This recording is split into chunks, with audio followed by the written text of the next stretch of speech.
Attention between eyebrows. Let mind be before thought. Let form fill with breath essence to the top of the head and their shower as light. When in worldly activity, keep attention between two breaths, and so practicing, in a few days, be born anew.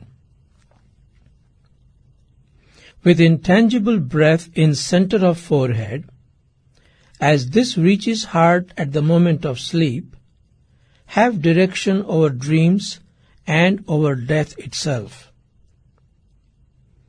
With utmost devotion, center on the two junctions of breath and know the knower.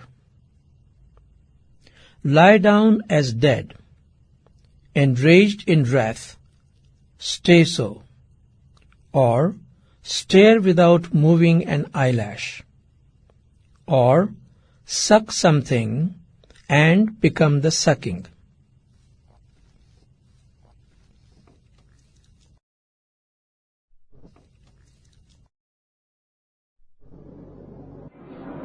One of the great Greek philosophers, Pythagoras, when reached in Egypt to enter a school, a secret esoteric school of mystics, he was refused. And Pythagoras was one of the best minds ever produced. He couldn't understand. He applied again and again. But he was told that unless he goes through a particular training of fasting and breathing, he cannot be allowed to enter the school. Pythagoras is reported to have said that I have come for knowledge, not for any sort of discipline. But the school authorities said, we cannot give you knowledge unless you are different. And really, we are not interested in knowledge at all. We are interested in actual experience. And no knowledge is knowledge unless it is lived and experienced. So you will have to go on a 40-day fast and continuously breathing in a certain manner with a certain awareness on certain points. There was no way. So Pythagoras had to pass through this training. 40 days fasting, breathing, aware, attentive.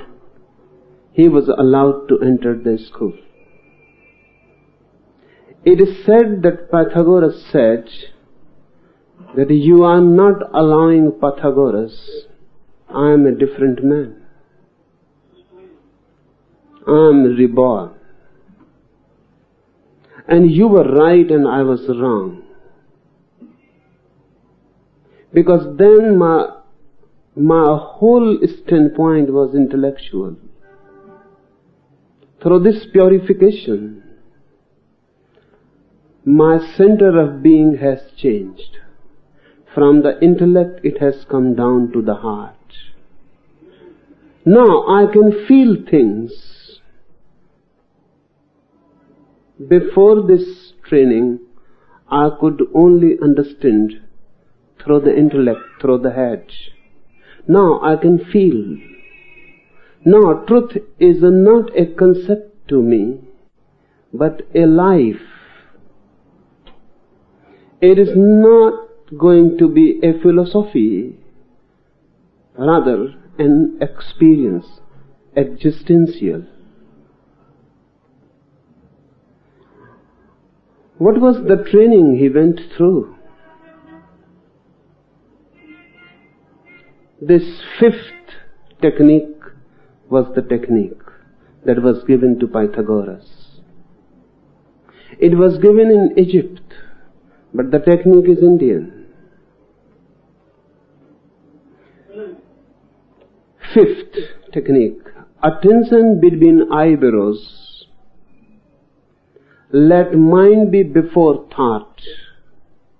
Let form fill with breath essence to the top of the head, and there sour as light. This was the technique given to Pythagoras. Pythagoras went with this technique to Greece, and really he became the fountainhead, the source of all mysticism in the West. He is the father of all mysticism in the West.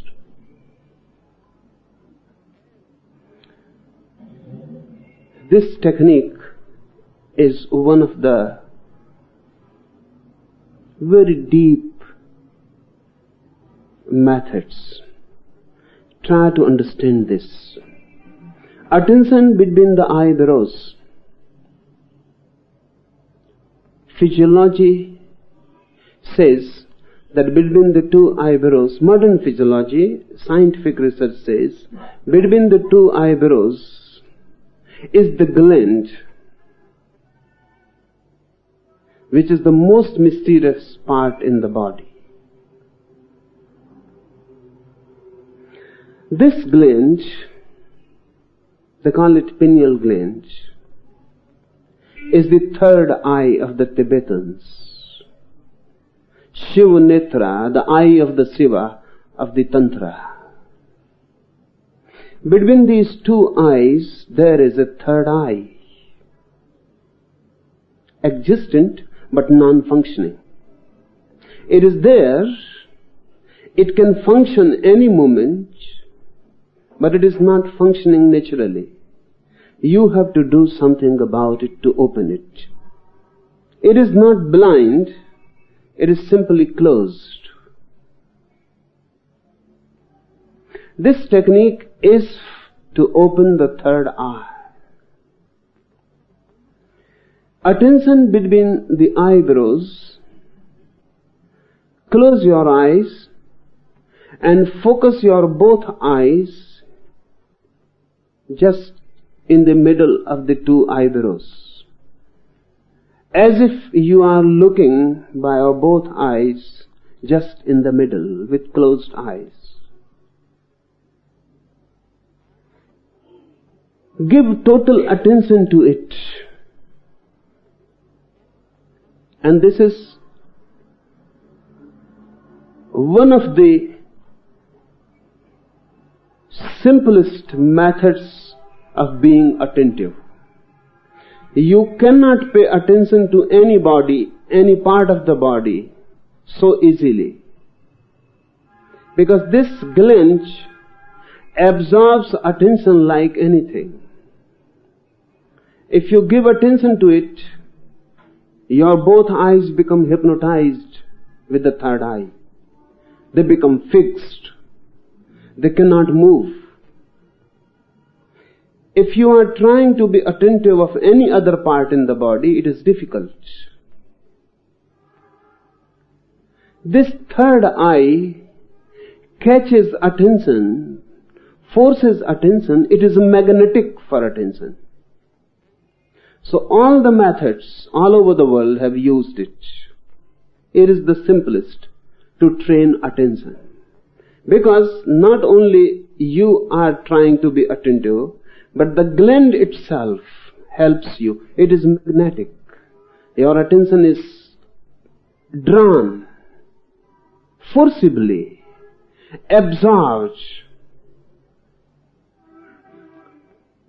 It is said in the old tantra scriptures that for the third eye, attention is food. It is hungry. It is hungry for lives and lives. If you pay attention to it, it becomes alive. It comes alive. the food is given to it.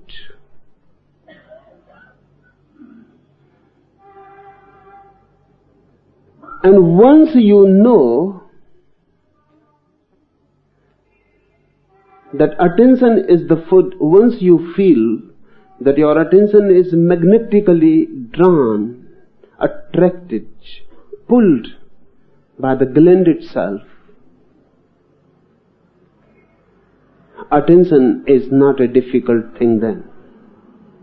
One has only to know the right point. So just close your eyes when you are trying to find out. Just close your eyes. Let your both eyes move just in the middle. Feel the point. When you are near the point, suddenly your eyes will become fixed.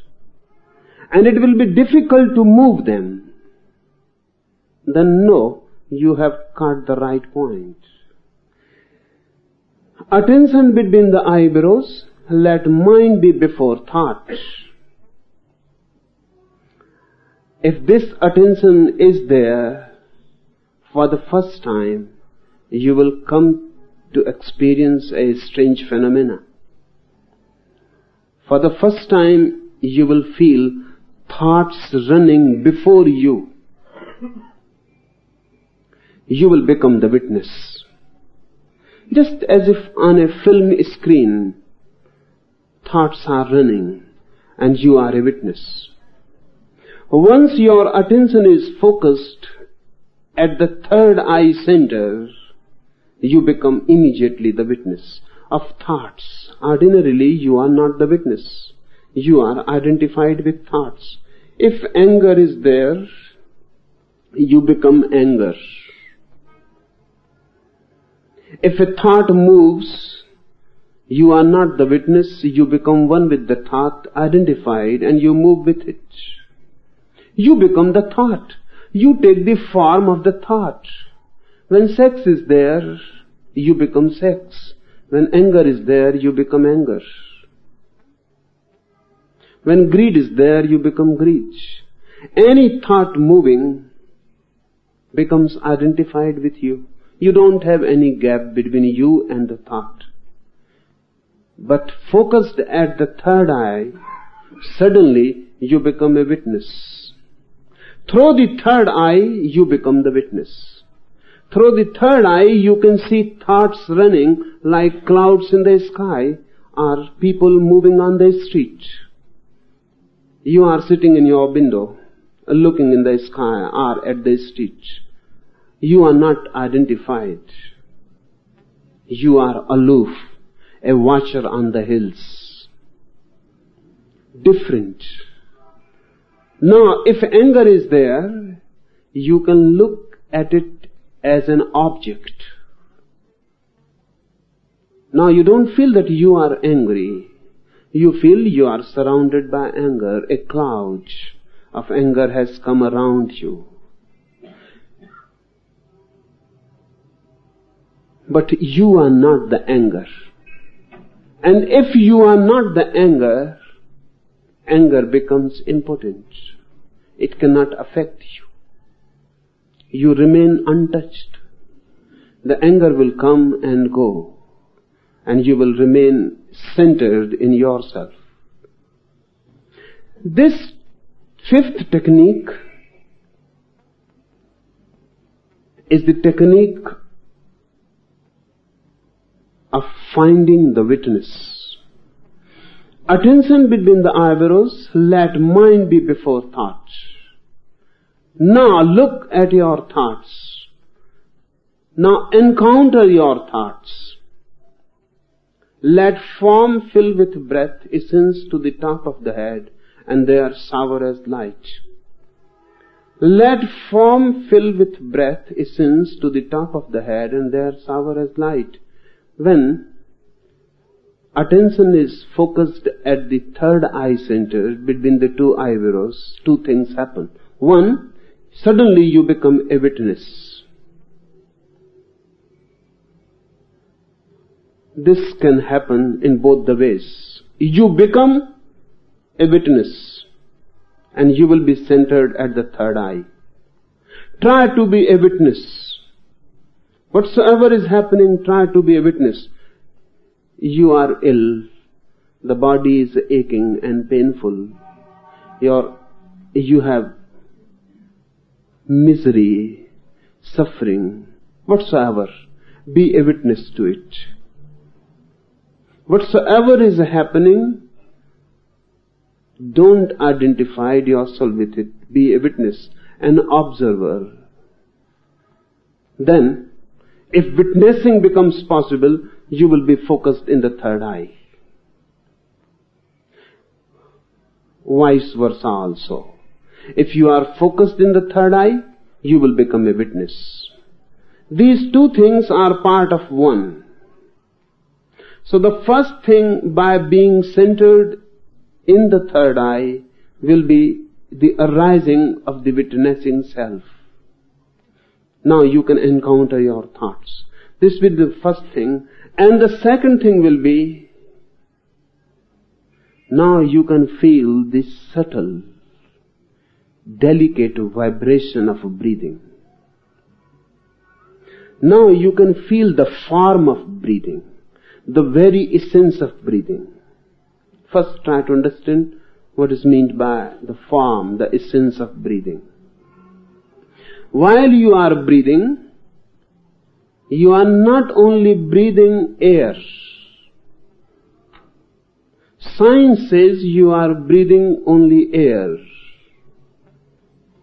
Just oxygen, hydrogen and other gases and their combined form, air.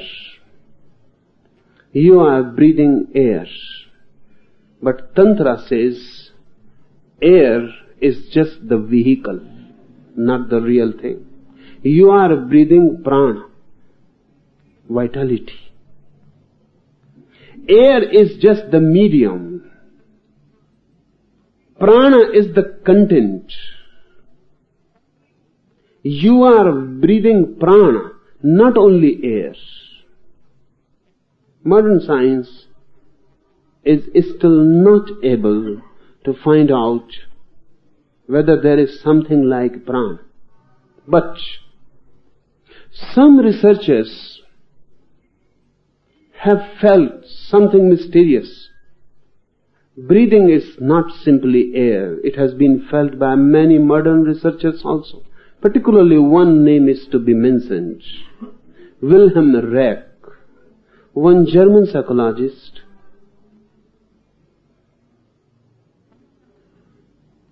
who called it orgone energy. The same, prana. He says that while you are breathing, air is just the content, just the container. And there is a mysterious content, orgone, or prana, or elan vital, the Bergsonian name, elan vital. But that is very subtle. Really, that is not material. Air is the material thing. The container is material. But something subtle, non-material, is moving through it.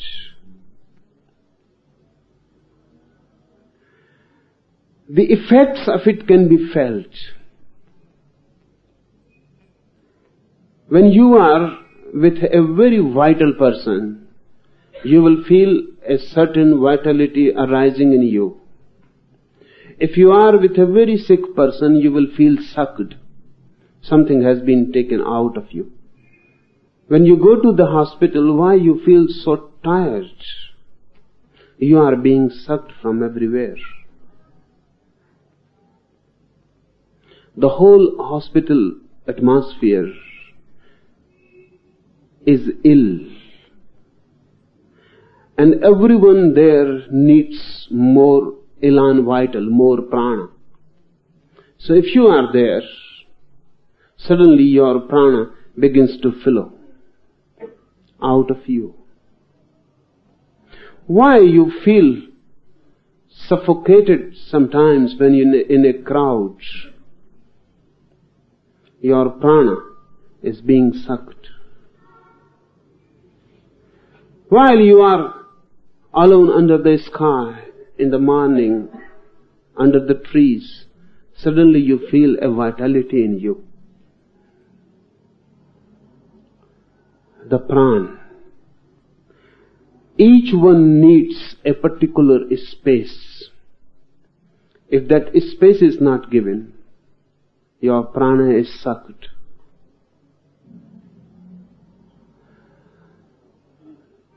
Wilhelm Reich did many experiments, but he was thought a madman. Science has its own superstitions. And science is a very orthodox thing.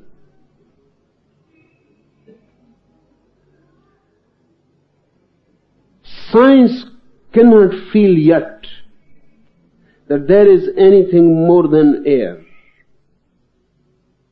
But India has been experimenting with it for centuries. You may have heard, you may have even seen someone going into samadhi, underground samadhi, for days together, with no air penetrating. One man went into such underground samadhi in Egypt in 1880 for 40 years. Those who had buried him all died, because he was to come out of his samadhi in 1920, 40 years afterwards. In 1920, no one believed that they are going to find him alive.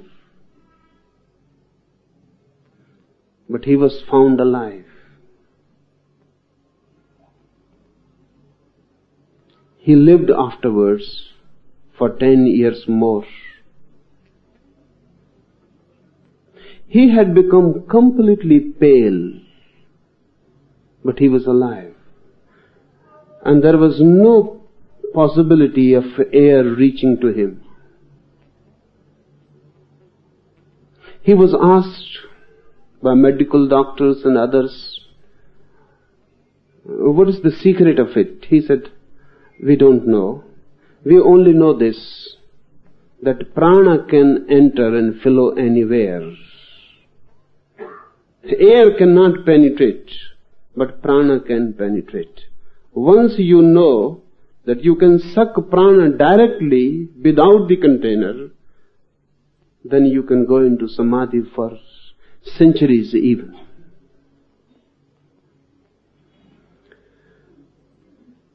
By being focused in the third eye, suddenly you can observe the very essence of breath. Not breath, but the very essence of breath, prana. And if you can observe the essence of breath, prana, you are on the point from where the jump, the breakthrough happens. This sutra says, let form fill with breath essence to the top of the head. And when you come to feel the essence of breathing, prana, just imagine that your head is filled with it. Just imagine, no need of any effort. I will explain it to you, how imagination works. When you are focused at the third eye center, imagine and the thing happens, then and there. Now your imagination is just important. You go on imagining, nothing happens. But sometimes, unknowingly, in ordinary life also, things happen. You are imagining about your friend, and suddenly there is a knock on the door. you say this is a coincidence. The friend has come.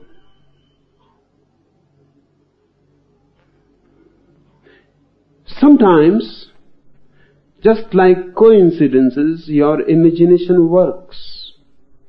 But whenever this happens, now try to remember and analyze the whole thing. Whenever this happens, that you feel that your imagination has become actual, go inside and observe. Somewhere your attention must have been near the third eye. Whenever this coincidence happens, it is not a coincidence. It looks, because you don't know the secret science.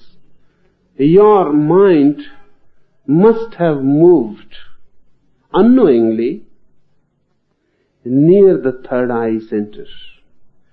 If your attention is in the third eye, just imagination is enough to create any phenomena. This sutra says when you are focused between the eyebrows and you can feel the very essence of breathing, let form fill. Now imagine that this essence is filling your whole head, particularly the top of the head, Sahasrara. And the moment you imagine, it will be filled. Top of the head and there sour as light. And this prana essence is sourding from the top of your head as light. And it will begin to sour.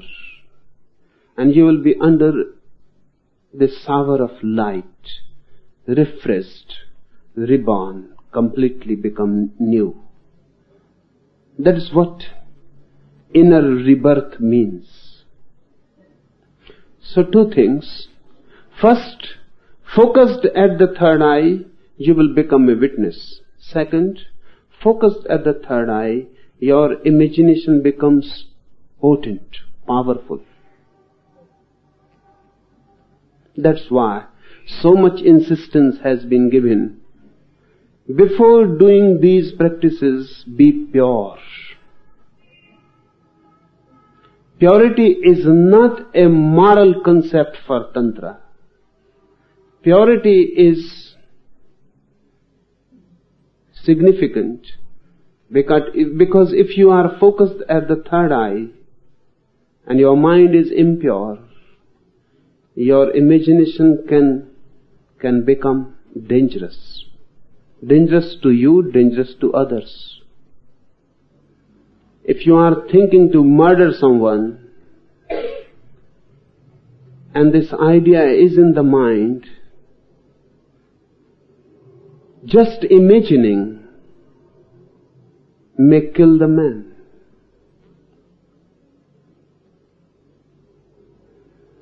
That's why so much insistence on being pure first. Pythagoras was said to go through fast, through a particular breathing, this breathing. Because you are traveling into a very dangerous land. Because wherever there is power, there is danger. And if the mind is impure, whenever you will get power, your impure thoughts will take hold of it immediately. You have imagined many times to kill. But the imagination cannot work, fortunately. If it works, if it is actualized immediately, then you will become dangerous. Not only to others, for yourself also, because so many times you have thought to commit suicide. If the mind is focused at the third eye, just thinking of suicide will become suicide. You will not have any time to change. Immediately it will happen. You might have observed someone being hypnotized. And when someone is hypnotized, the hypnotizer can say anything, and immediately the hypnotized person follows. Howsoever absurd the order, howsoever irrational, and sometimes even impossible, but the hypnotized person follows it. What is happening? This fifth technique is at the base of all hypnotism. Whenever someone is being hypnotized, he is told to focus his eyes at a particular point, at some light, at some dot on the wall or anything, or at the eyes of the hypnotizer. When you focus your eyes at any particular point, within 3 minutes, your inner attention begins to flow towards the third eye. And the moment your inner attention begins to flow towards the third eye, your face begins to change. And the hypnotizer knows when your face is changing. Your face suddenly loses all vitality. It becomes dead, as if deep asleep. Immediately the hypnotizer knows your face has lost the luster, the aliveness. It means now attention is being sucked by the third eye center. Your face has become dead. The whole energy is running towards the third eye center. Immediately the hypnotizer knows now anything said will happen. He says, now you are falling into deep sleep. You will fall immediately. He says, now you are becoming unconscious. You will become unconscious immediately. Now anything can be done. If he says, now you have become Napoleon or Hitler, you will become. You will begin to behave like a Napoleon. You will begin to talk like a Napoleon. Your gestures will change. Your unconscious will take the order and will create the actuality. If you are suffering from a disease, now it can be ordered that the disease has disappeared and the disease will disappear. Or any new disease can be created.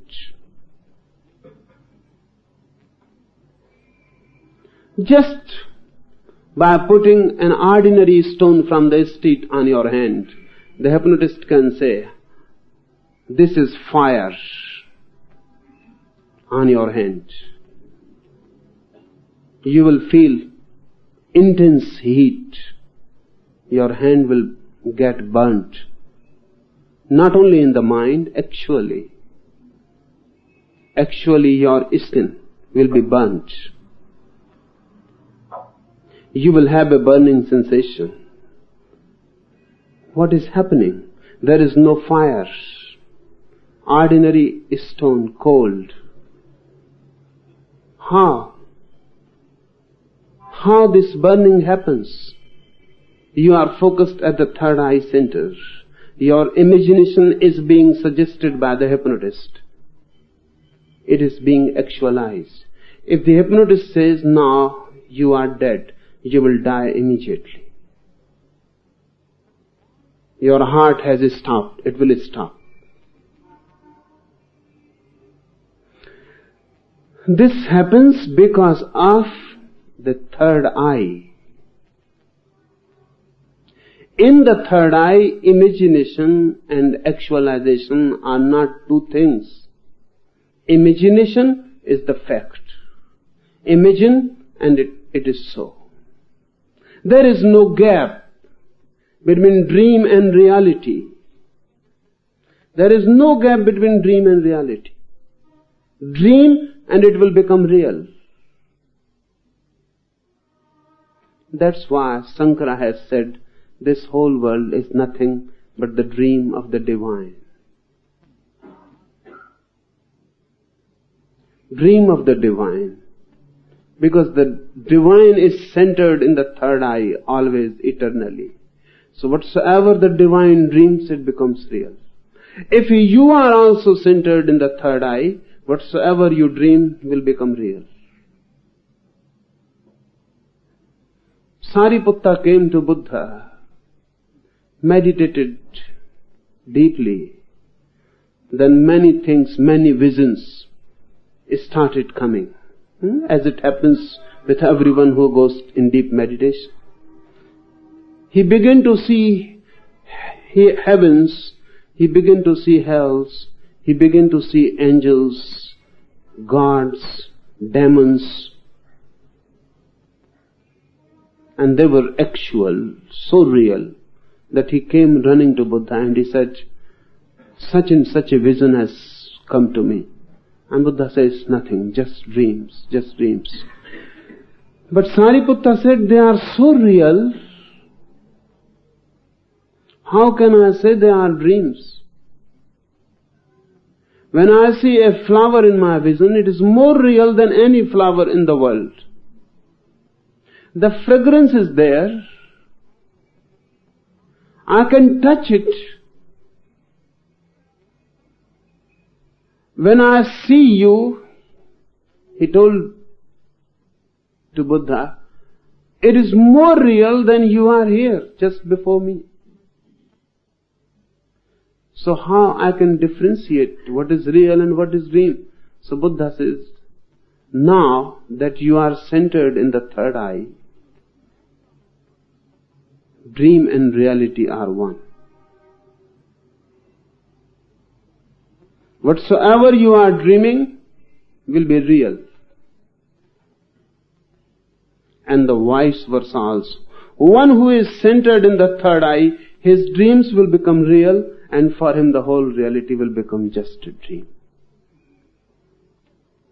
Because when your dream can become real, you know there is no basic difference between dream and reality.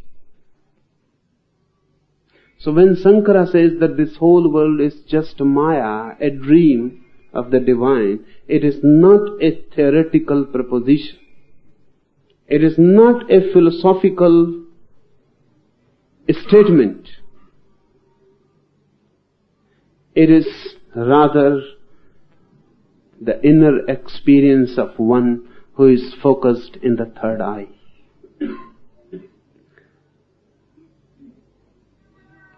When you are focused in the third eye, just imagine that the essence of prana is showering from the top of the head. Just as if you are sitting under a tree and flowers are showering. Or just you are under the sky and suddenly a cloud begins to shower. Or just you are sitting in the morning and the sun rises and rays begin to shower. Imagine. And immediately there is a shower of light falling down from your top of your head. This shower recreates you, gives you a new birth. You are reborn.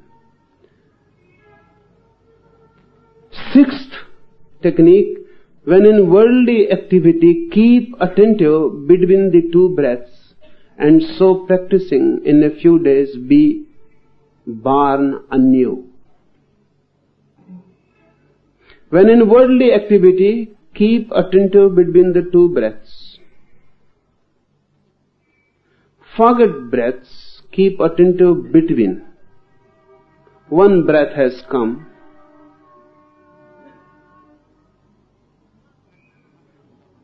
Before it returns, before it is being exhaled out,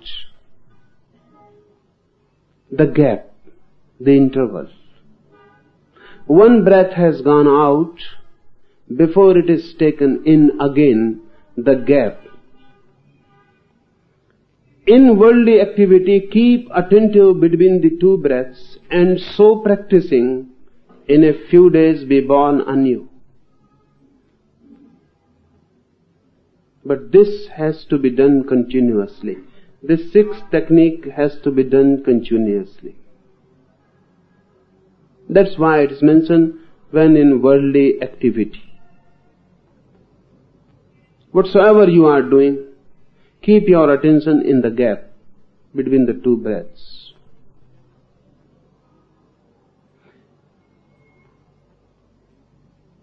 But it must be practiced while in activity. We have discussed one technique just similar, with only this difference that this has to be practiced while in worldly activity. Don't practice it in isolation. Just practice it while you are doing something else. You are eating. Go on eating and be attentive of the gap. You are walking, go on walking and be attentive of the gap. You are going to sleep, lie down, let sleep come, you go on being attentive of the gap. Why? In activity. Because activity distracts the mind. Activity calls your attention again and again.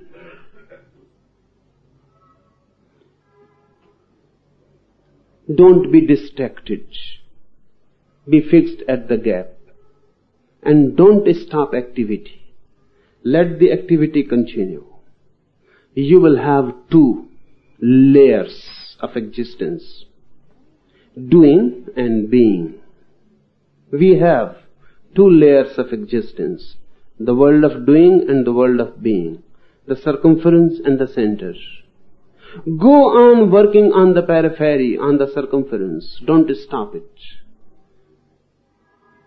But go on also working attentively on the center. What will happen? Your activity will become acting.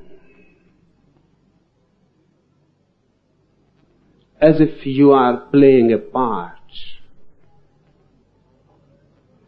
You are playing a part, for example, in a drama.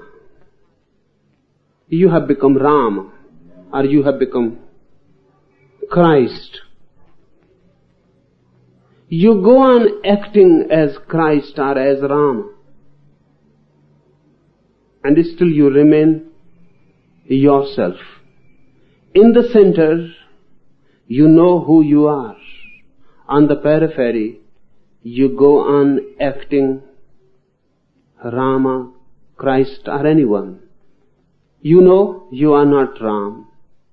You are acting. You know who you are. Your attention is centered in you. Your activity goes on the circumference.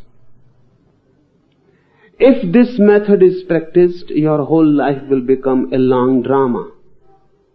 You will be an actor, playing roles, but constantly centered in the gap. If you forget the gap, then you are not playing roles, you have become the role. Then it is not a drama. You have mistaken it as life. That is what we have done. Everyone is thinking that he is living a life. It is not life. It is just a role. A part which has been given to you by the society, by the circumstances, by the culture, tradition, country, situation. You have been given a role. You are playing it. We become identified with it. To break that identification, this technique. India has many names. Krishna is one of the greatest actors. He is constantly centered in himself and playing.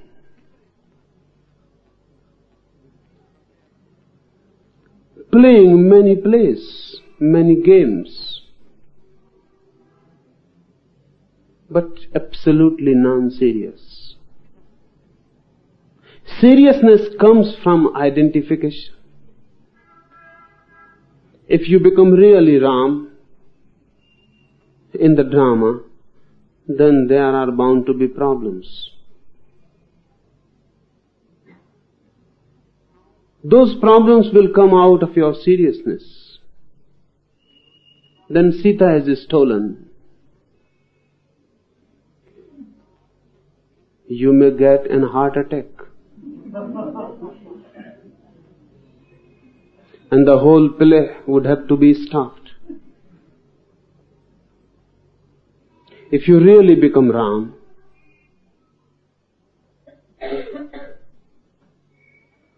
heart attack is certain, even heart failure.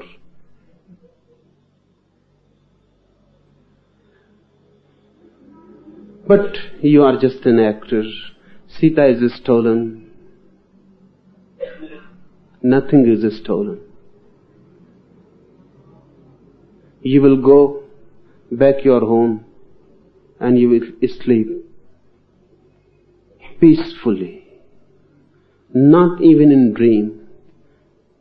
You will feel that Sita is stolen. When really Sita was stolen, Ram himself was weeping, crying, and asking the trees where my Sita has gone, who has taken her.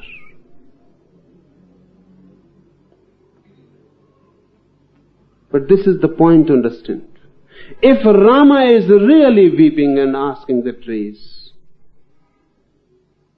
he has become identified. He is no more Ram. He is no more a divine person. This is the point to remember, that for Ram, his real life was also just a part. You have seen other actors playing Rama, but Rama himself was just playing a part on a greater stage, of course. So India has a very beautiful story about it. I think that story is unique. Nowhere in any part of the world such a thing exists. It is said that Valmiki wrote Ramayana before Rama was born.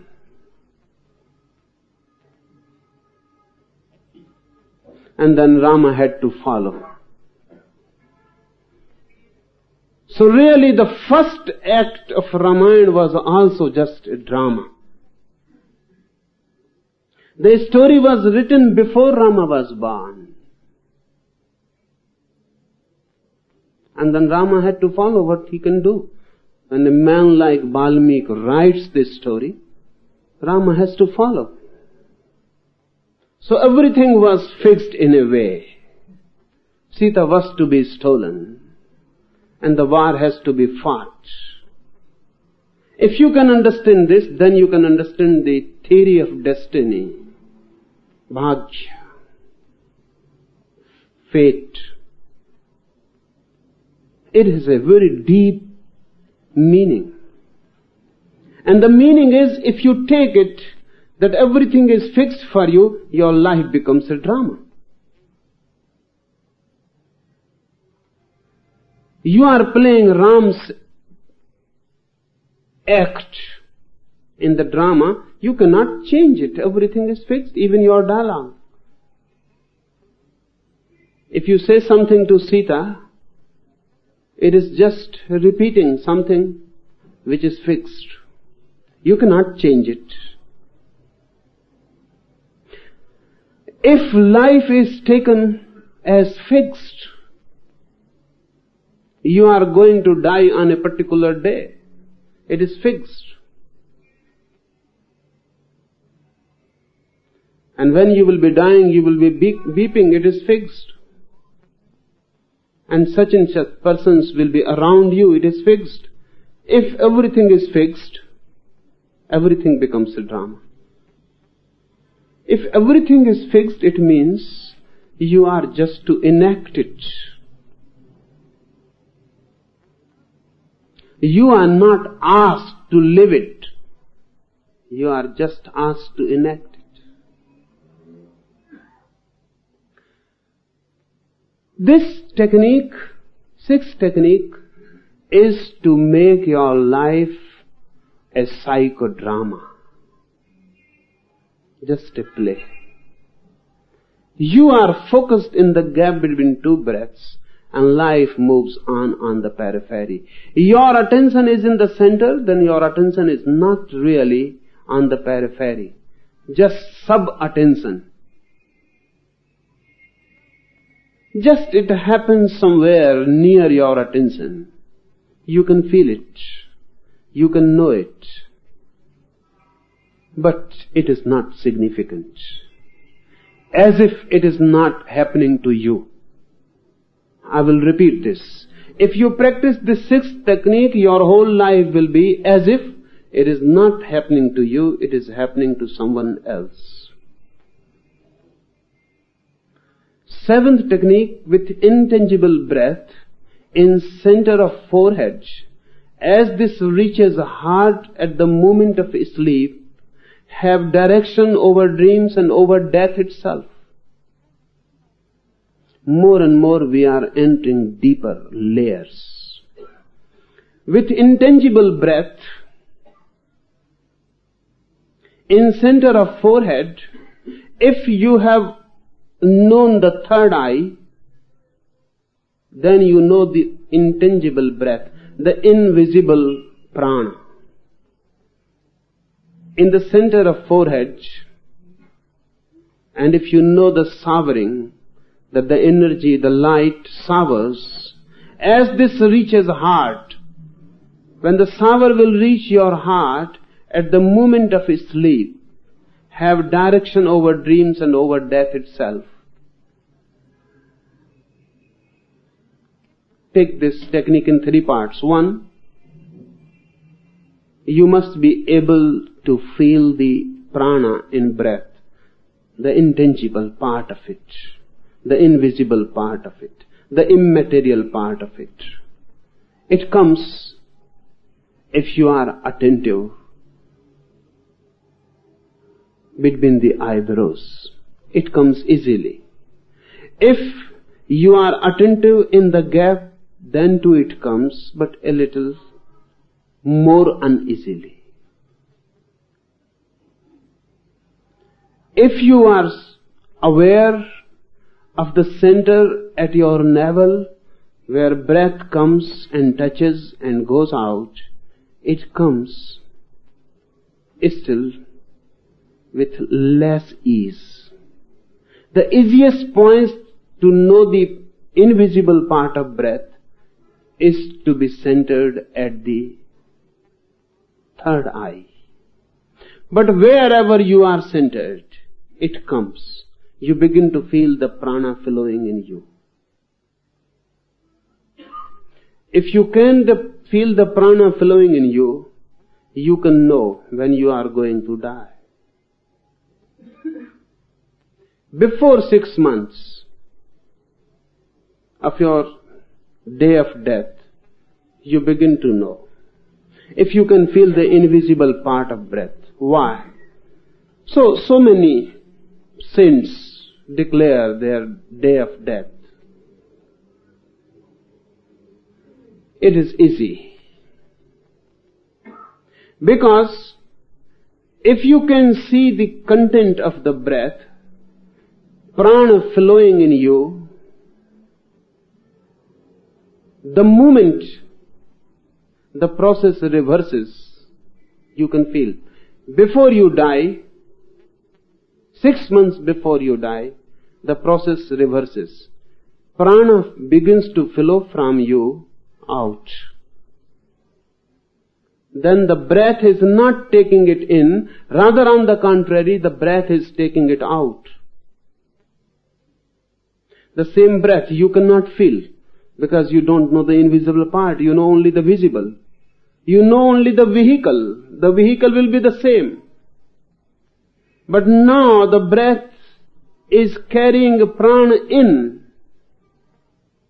leaving it there. Then the vehicle goes back vacant. Again is filled with the prana, comes in. So the ingoing breath and the outgoing breath are not the same, remember. The ingoing breath and outgoing breath are the same as vehicles. But the incoming breath is filled with prana and the outgoing breath is empty. You have sucked prana and the breath has become empty. The reverse happens when you are nearing death. The incoming breath comes prana-less, empty. Because your body cannot suck prana from the cosmos. You are going to die, there is no need. The whole process has reversed. And when the breath goes out, it takes your prana out. One who has begun to see the invisible can know his day of death immediately, before 6 months. The process reverses.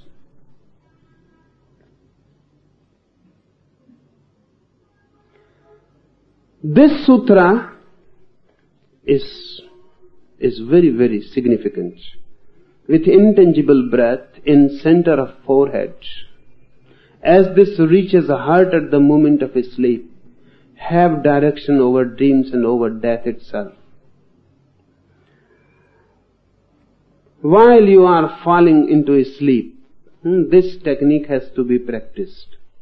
Then only, not at any other time. While you are falling into sleep, only then. That is the right moment to practice this technique. You are falling asleep. By and by, sleep is overtaking you. Within moments, your consciousness will dissolve.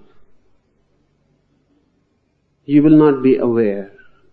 Before that moment comes, become aware.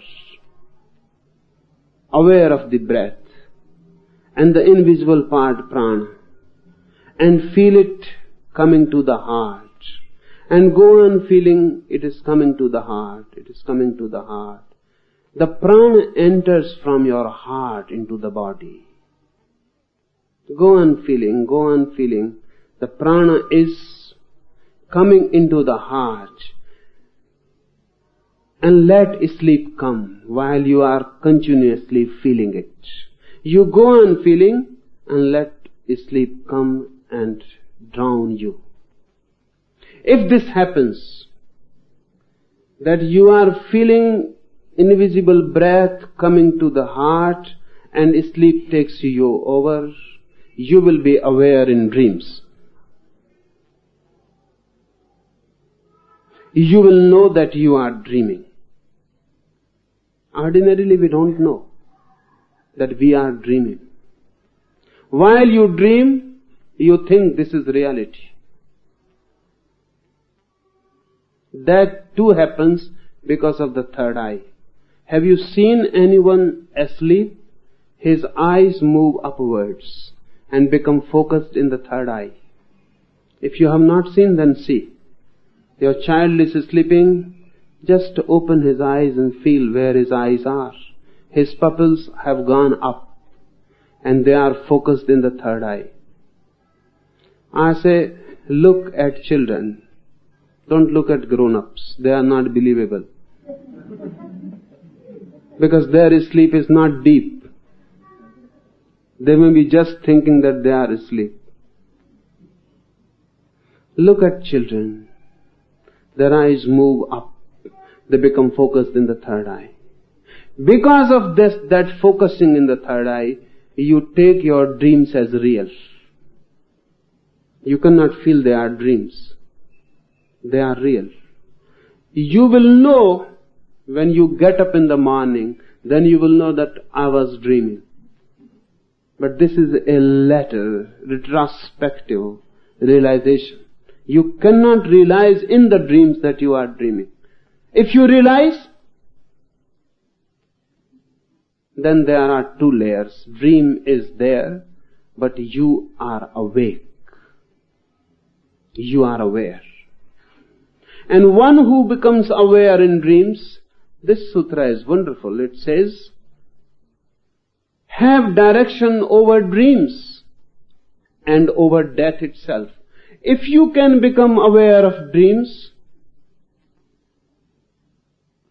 you can do two things. You can create dreams. One, ordinarily you cannot create dreams. How important man is, he cannot even create dreams. You cannot create dreams.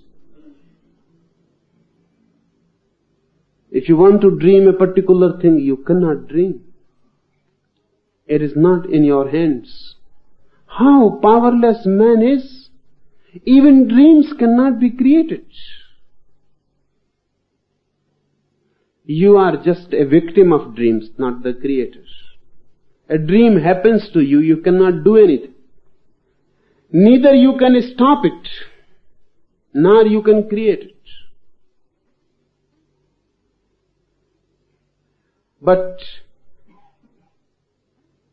remembering the heart, being filled with pran, continuously being touched by pran with every breath, if you move into sleep, you will become master of your dreams.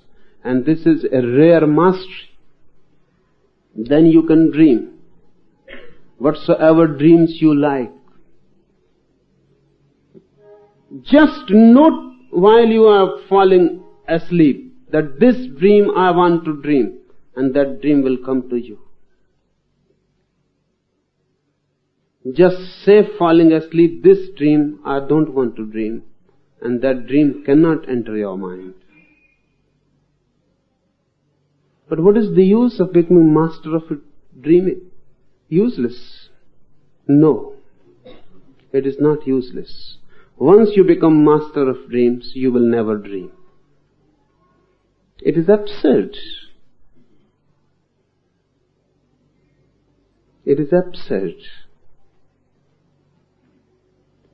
When you are master of your dreams, dreaming stops. There is no need.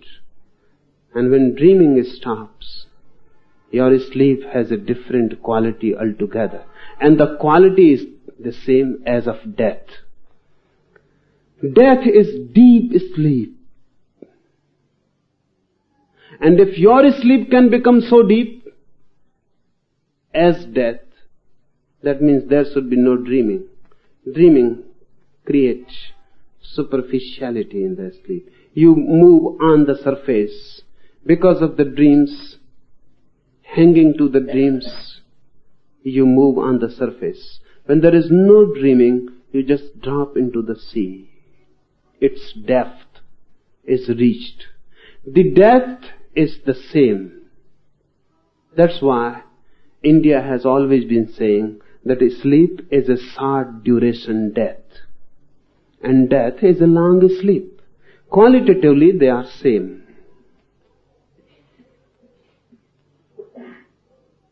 It is a day-to-day death.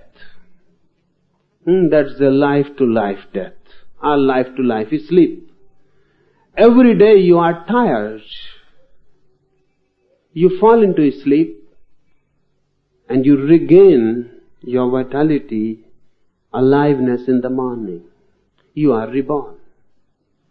After a life of 70 years or 80 years, you are tired completely. Now such short duration deaths won't do. You need a great death. After that great death or great sleep, you are reborn with a totally new body. Once you can know dreamless sleep and can be aware in it, then there will be no fear of death. No one has ever died. No one can die. That is the only impossibility. And just day before I was telling you, death is the only certainty. And now I say to you, death is impossible. No one has ever died, and no one can die. The only thing impossible in the world is death, because universe is life. You are again and again reborn. But the sleep is so deep that you forget your old identity. Your mind is washed clean of the memories. Think it in this way. Today you are going to sleep. If we have some mechanism, and soon we will have, just as we can wipe out a tape record, wipe clean. So whatsoever is recorded is no more there. The same is possible with the memory, because memory is really just a deep recording. Sooner or later we will find a mechanism we can put on the head, and it cleans your mind completely.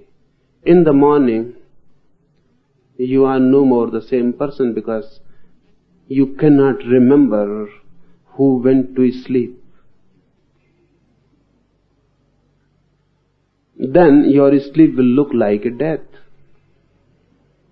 There is discontinuity. You cannot remember who went to sleep. This is happening naturally. When you die, when you are reborn, you cannot remember who died. You start again. With this technique, first you will become master of dreams, that is, dreaming will cease. Or if you want to dream, you can dream.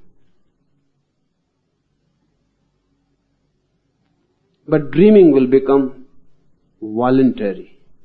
It will not be non-voluntary. It will not be forced upon you. You will not be a victim. Then your quality of sleep will become just like that of death. Then you know that death is sleep. That's why this sutra says, have direction over dreams and over death itself.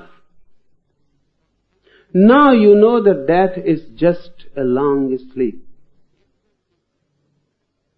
And helpful and beautiful, because it gives you new life. Gives you everything anew. Death ceases to be. With cessation of dream, death ceases to be. And another meaning of getting power over death, direction over death. If you can feel that death is just a sleep, now you can direct. If you can direct your dreams, you can direct your death also. Now you can say where I am to be born again. To whom? When? In what form? You become master of your birth also.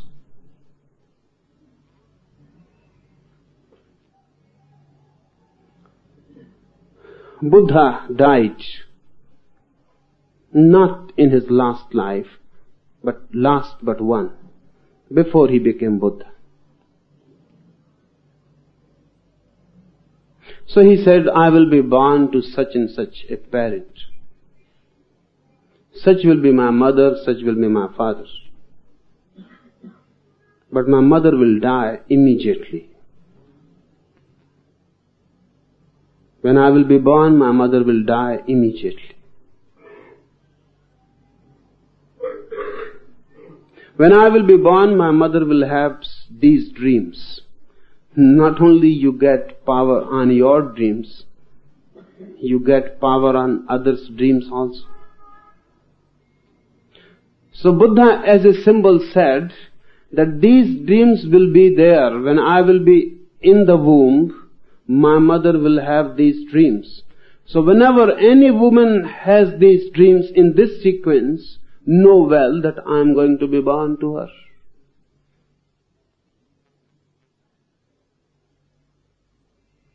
And it happened.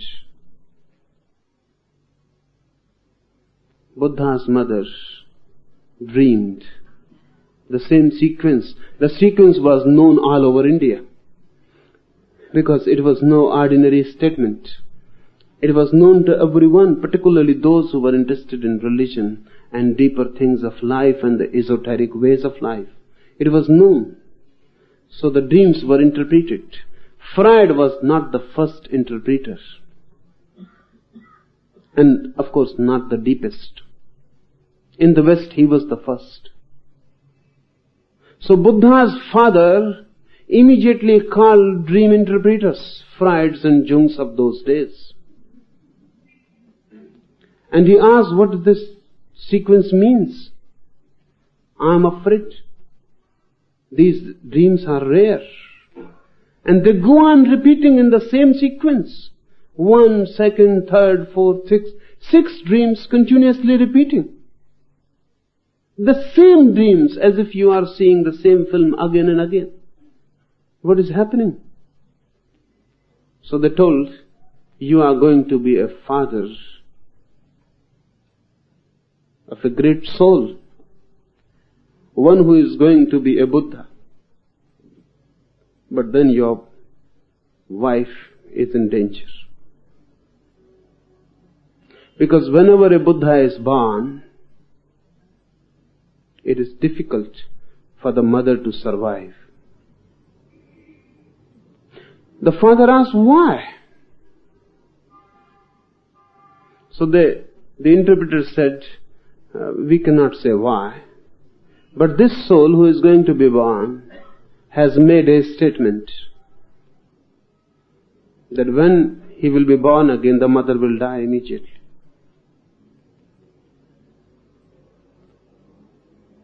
Later on, Buddha was asked, why your mother died immediately? So he said, giving birth to a Buddha is such a big event that everything else becomes futile afterwards. So the mother cannot exist. She will have to be born again, to start anew. It is such a climax, giving birth to a Buddha. It is such a peak that the mother cannot exist beyond it. The mother died. And Buddha has said in his previous life that he will be born while his mother will be standing under a sal tree.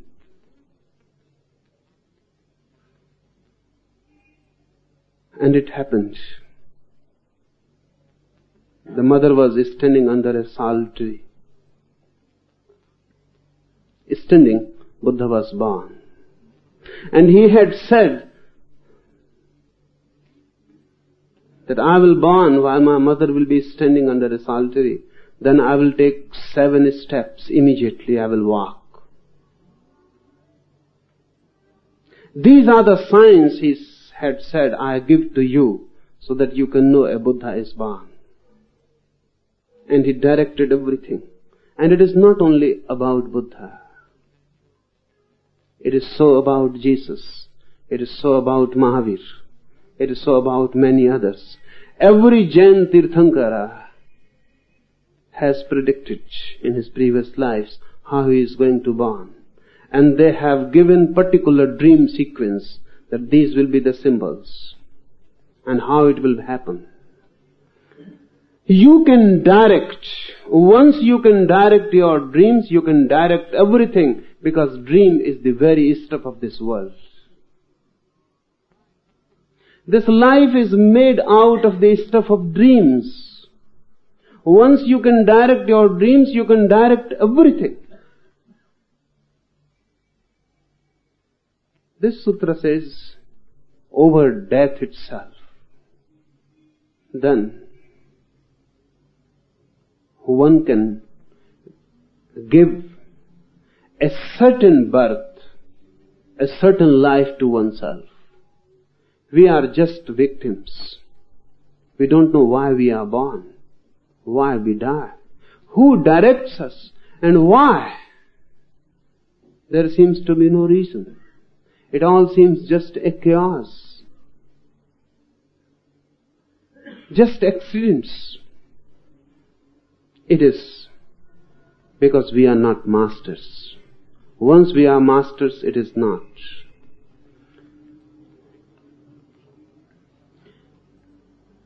Eighth technique, with utmost devotion, center on the two junctions of breath and know the knower.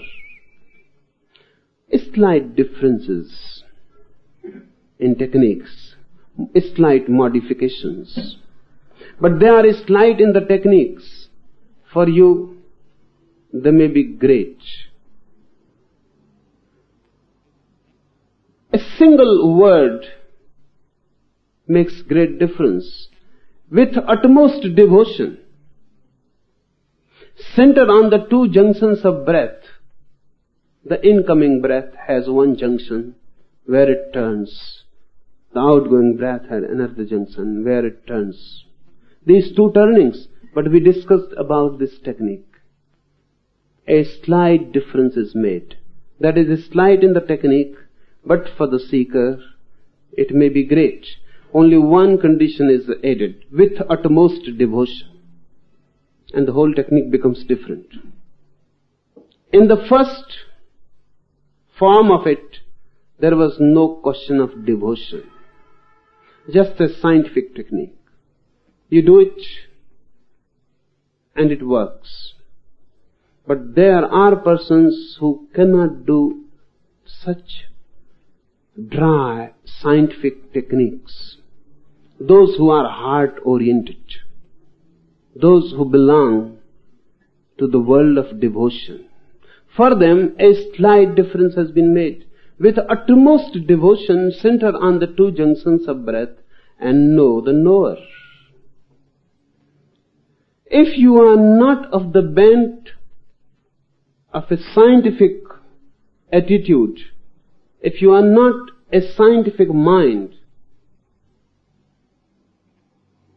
then try this with utmost devotion. With faith, love, trust. Center on the two junctions of breath and know the knower. How to do this? How? Because you can have devotion about someone, about Krishna, about Christ. You can have devotion. How can you have devotion about yourself, about this juncture of the breathing? The phenomena seems absolutely non-devotional. But that depends. Tantra says the body is the temple. Your body is the temple of the divine, abode of the divine. So don't treat your body as an object. It is sacred, it is holy. And while you are taking a breath in, it is not only you are taking the breath in. It is the divine within you. You are eating, you are moving, walking. Look at it in this way. It is not you, but the divine moving in you. Then the whole thing becomes absolutely devotional. It is said about many saints that they loved their bodies. They treated their bodies as if those bodies belonged to their beloveds.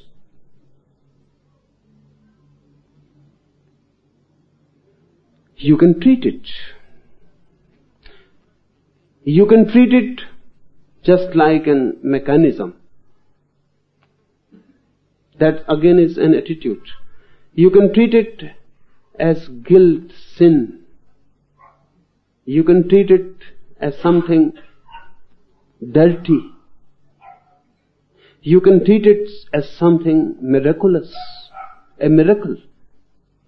You can treat it as the abode of the divine. It depends on you. If you can treat your body like a temple, then this technique will be helpful with utmost devotion. Try it. While you are eating, try it. Don't think you are eating. Think it is the divine who is eating within you. And look the change. You are eating the same thing. You are the same, but immediately everything becomes different. You are giving it to the divine. You are taking a bath. A very ordinary trivial thing, but change the attitude. Feel that you are giving a bath to the divine in you. Then this technique will be easy. With utmost devotion, center on the two junctions of breath and know the knower. Ninth, lie down as dead, enraged in wrath, stay so. Or stare without moving an eyelash, or suck something and become the sucking. Lie down as dead. Try it.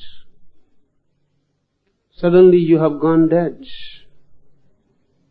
Leave the body. Don't move it, because you are dead. Just imagine that you are dead. You cannot move the body, you cannot move the eye, you cannot cry, you cannot scream, you cannot do anything. You are just dead. And then feel how it feels. But don't deceive. You can deceive. You can slightly move the body. Don't move.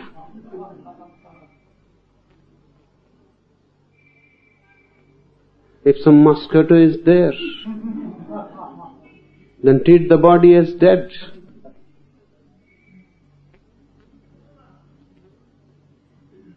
It is one of the most used techniques. One of the most used techniques. Raman attained his enlightenment through this, but it was not a technique for him in this life. In this life it suddenly happened spontaneously. But he must have practiced it in some past life, because nothing happens spontaneously. Everything is a cause link, a causality.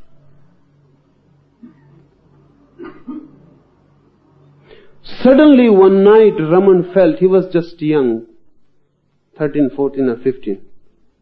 Suddenly one night he felt that he is going to die. And it was so certain in his mind that death has taken over. He couldn't move his body. He felt that as if he is paralyzed. Then he felt a sudden choking. And he knew now the heart is going to drop. He cannot even cry and say to others that I am going to die. Sometimes it happens in some nightmares. You cannot cry. You cannot move. Even when you become awake for a few moments, you cannot do anything. That happened. He had absolutely power over his consciousness, but no power over his body. He knew he was there, present, conscious, alert, but he was going to die. And the certainty became so certain that there was no possibility, so he just gave up. He closed his eyes and remained there just to die, waited there just to die. By and by the body became stiff. The body died. But then it became a problem. He knew that the body has died, and he was there. And he knew it. And he knew it that he is alive and the body has died. Then he came back. In the morning, the body became okay, but the same man never returned. Because he had known death, and he had known a different realm, a different dimension of consciousness. He escaped from the house. That death experience changed him completely. He became one of the very few enlightened persons of this age. This is the technique. This happened spontaneously to Raman. It is not going to happen spontaneously to you. But try it. In some life, it may become spontaneous. It may happen while you are trying it. And if it is not going to happen, the effort is never wasted. It is in you, it remains in you. And sometimes as a seed, when the time is ripe and rains fall, it sprouts. Every spontaneity is just like this. Seed was sown sometime, but the time was not ripe. There were no rains. In another life, the time becomes ripe. You are more mature, more experienced, more frustrated with the world. And suddenly, in a certain situation, there are rains and the seed explodes. Lie down as dead, enraged in wrath, stay so. Of course, while you are dying, it will not be a happy moment. It is not going to be so blissful while you are feeling that you are dead. Fear will take you. Anger may come in the mind. Frustration, sadness, sorrow, anguish, anything. It will differ with individual to individual. The sutra says, enraged in wrath, stay so. If you feel enraged, stay so. If you feel sad, stay so. If you feel anxiety, fear, stay so. You are dead, you cannot do anything, so stay so. Whatsoever is in the mind, body is dead, you cannot do anything, stay. That staying is beautiful. If you can stay for a few minutes, suddenly you will feel everything has changed. But we start moving. If there is some emotion in the mind, body begins to move. That's why we call it emotion. It creates motion in the body. If you are angry, suddenly your body begins to move. If you are sad, your body begins to move. That's why it is called emotion, because it creates motion in the body. Feel dead, then don't allow emotions to move your body. Let them be there, stay so. Fixed, dead. Whatsoever is there, no movement. Stay in no movement. Or stare without moving an eyelash. This or stare without moving an eyelash was the method of Meher Baba. For years together, he was staring just at the roof of his room.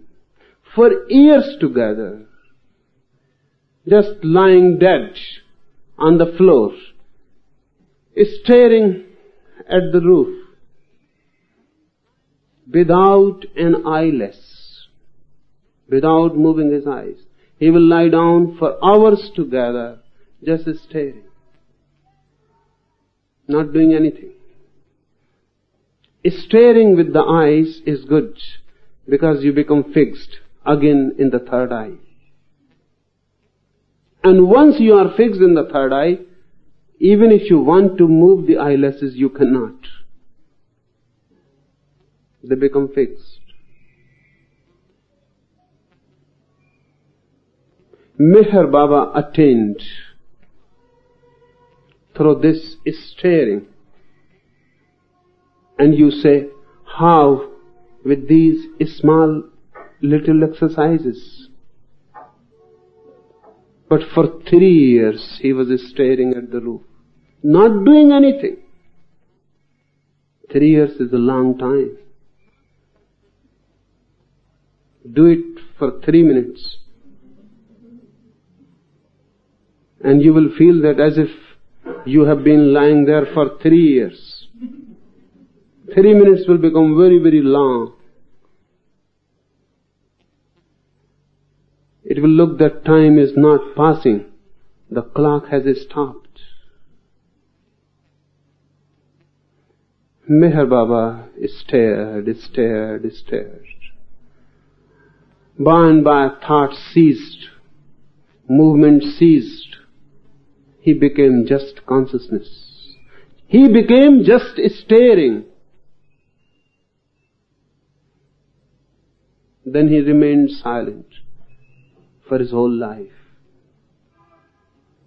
He became so silent inside by this staring,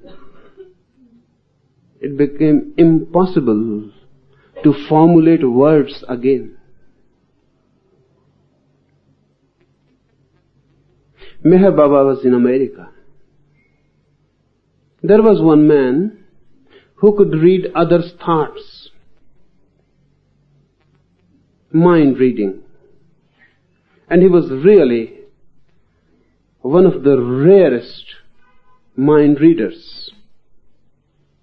He will close his eyes, he will sit before you, and within few minutes he will get attuned with you, and he will begin to write what you are thinking. Thousands and thousands of times he was examined, and he was always right, always correct.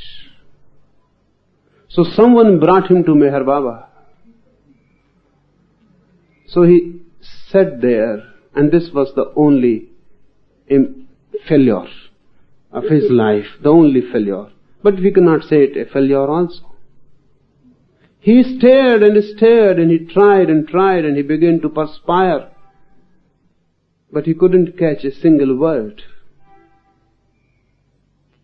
Pen in his hand. He remained there, and he said, "What type of man is this? I cannot read because there is nothing to read. This man is absolutely vacant. Even I forget that someone is sitting there. When I close my eyes, I have to open again and look whether that man is there or he has escaped." So it is difficult to concentrate, because the moment I close my eyes, I feel that I am being deceived. That man has escaped. There is no one before me. So I have to open my eyes, and this man is there. And he is not thinking at all. That staring, that constant staring, stopped the mind completely.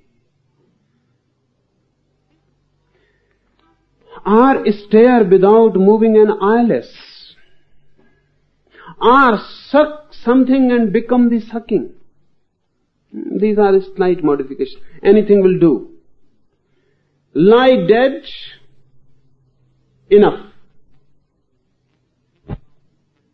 Embrace in breath, stay so. Even this part can become one technique. You are in anger, lie down, remain in the anger, don't move from it. Don't do anything. Just remain, stay. Krishnamurti goes on talking about this. His whole technique depends on this single thing. Enraged in wrath, stay so. If you are angry, then be angry and remain in anger. Don't move. If you can stay, anger will go and you will come out a different man. If you are in anxiety, don't do anything, remain there, stay there. The anxiety will go. You will come out a different man. And once you have looked at anxiety without being moved by it, now you will be the master. Or stare without moving an eyelash. Or suck something and become the sucking. This last one is beautiful and easy to do, because sucking is the first thing child has to do. Sucking is the first act of life. When the child is born, he begins to cry. You may not have tried to penetrate why this crying. He is not really crying. It appears to us that he is crying. He is just sucking air. And if the child cannot cry, within few minutes he will be dead.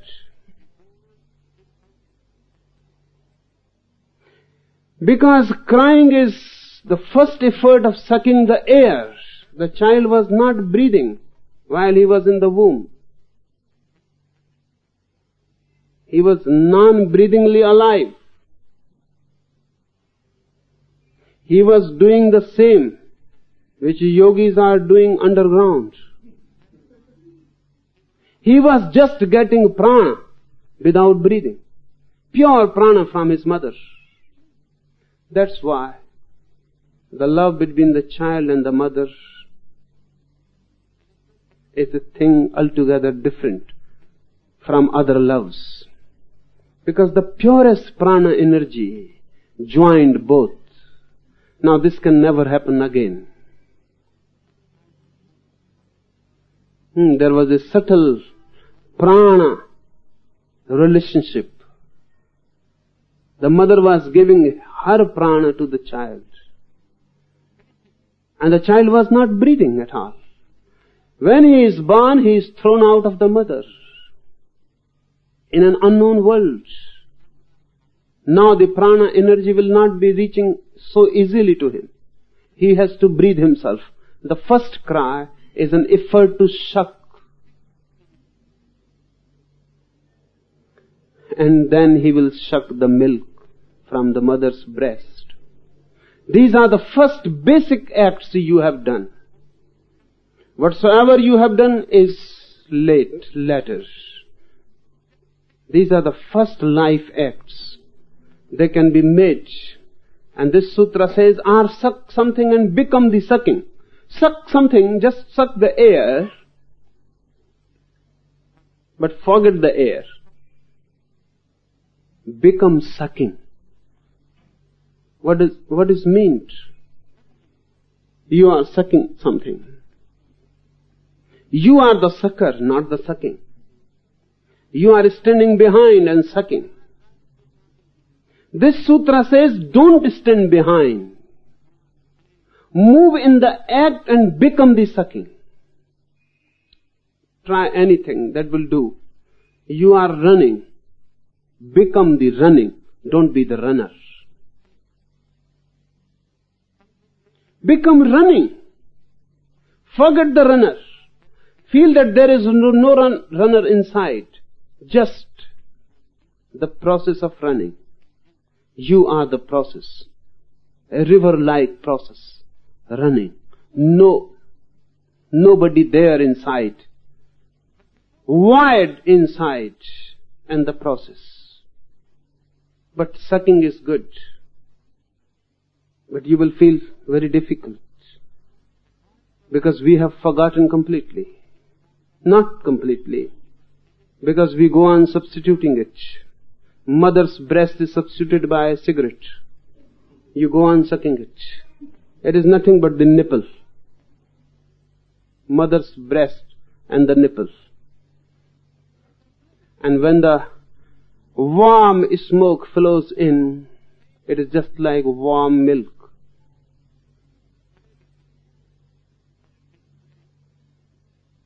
So those who were not really allowed to suck mother's breast as much as they wanted will smoke later on. This is a substitute.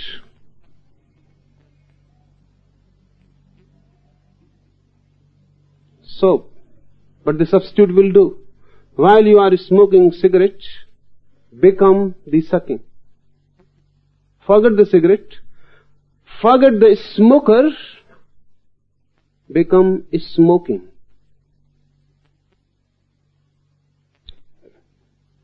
There is the object you are sucking. There is the subject who is sucking. And the process in between of sucking. Become the sucking. Become the process. Try it. You will have to try it with many things. Then you will find out what is right for you. You are drinking water. The cool water is going in. Become the drinking. Don't drink the water. Forget the water and forget yourself and your thirst. Just become drinking. The very process. The coolness, the touch, the entry. Emphasis has to be given to the process. Why? What will happen? If you become the sucking, what will happen?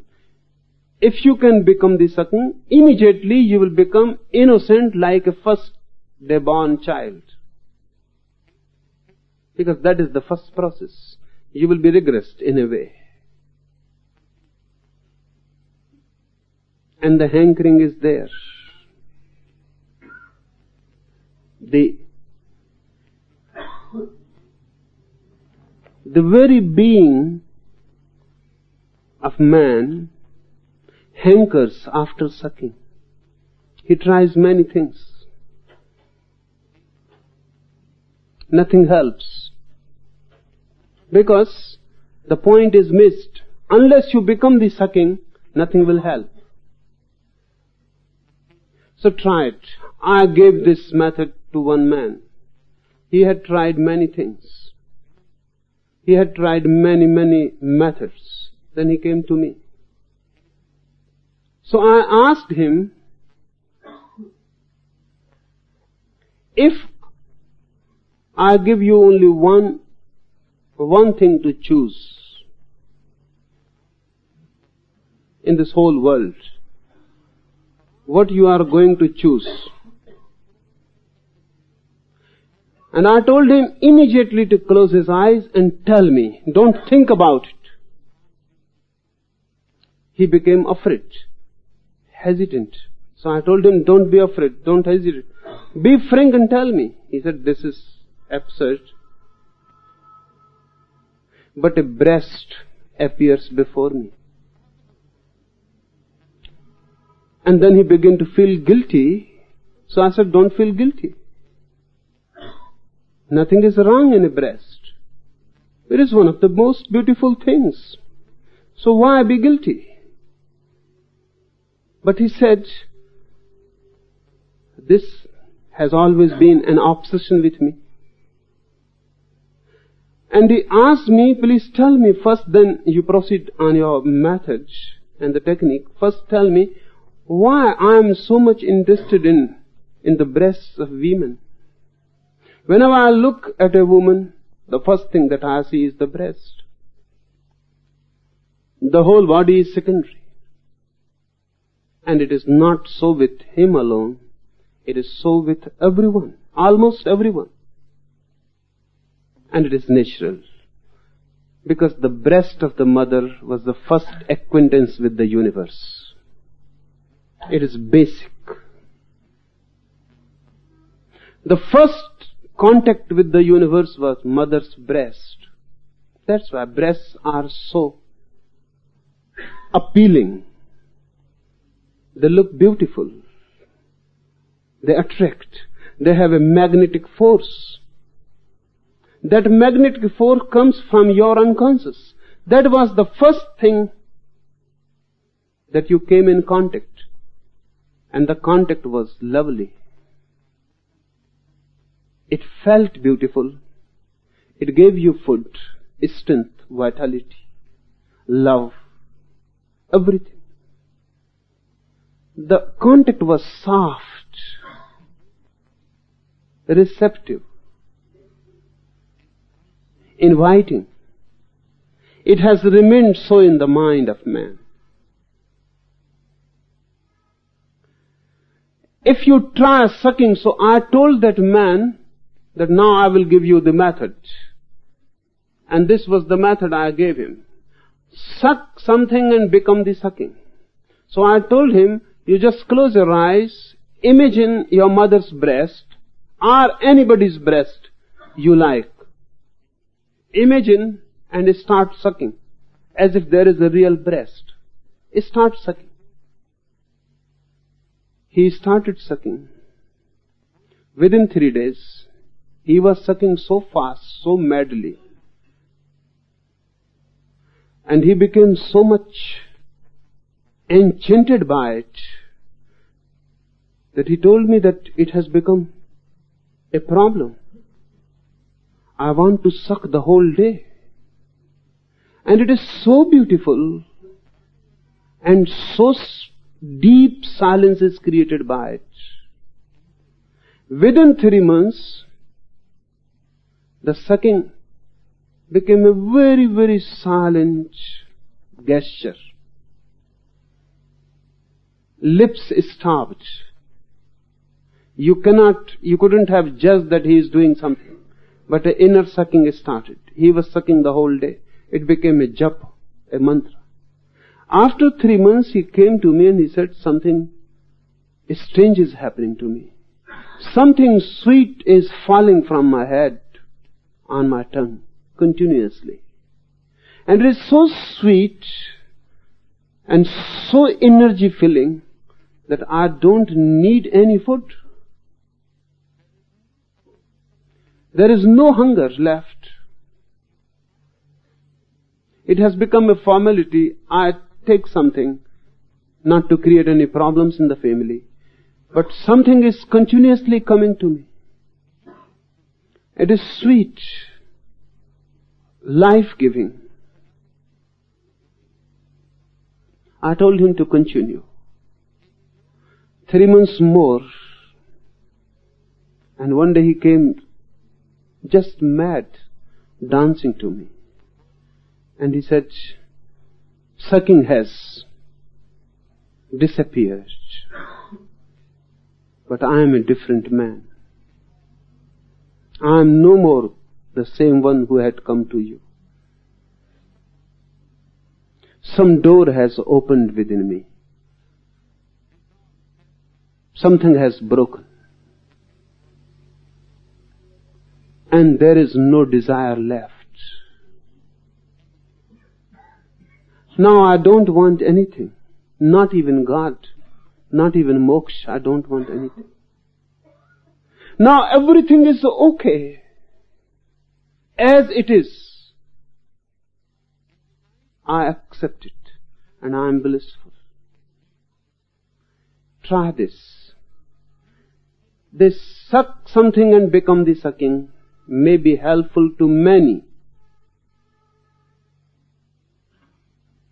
Because it is so basic. This much for today.